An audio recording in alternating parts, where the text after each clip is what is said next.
God of War 2018 has the richest narrative and most comprehensive look at Kratos as a character we have yet seen from Santa Monica.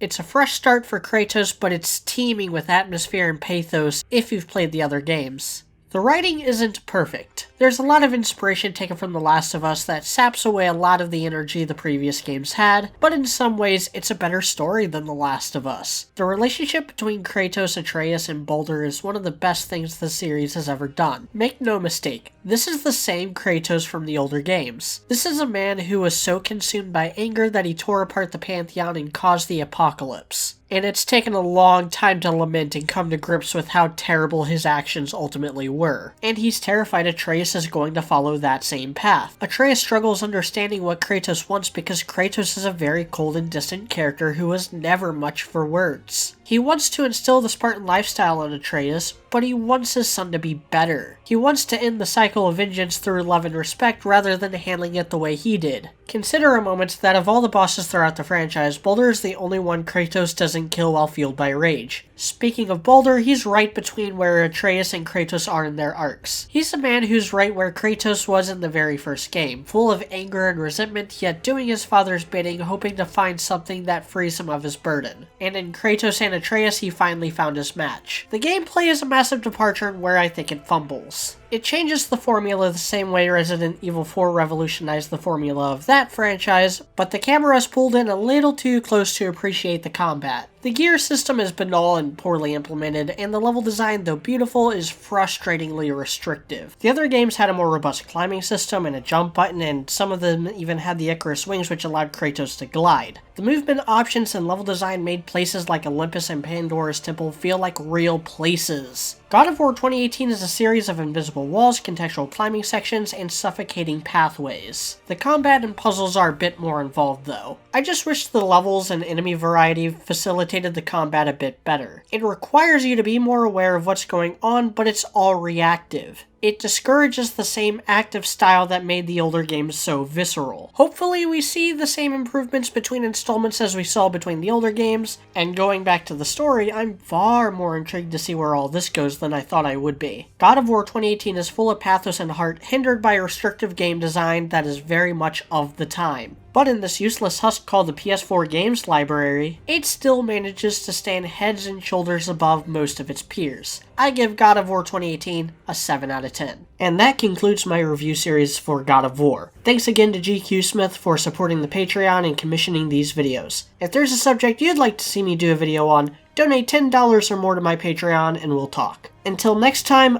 I'm Mediocrity4, thanks for watching.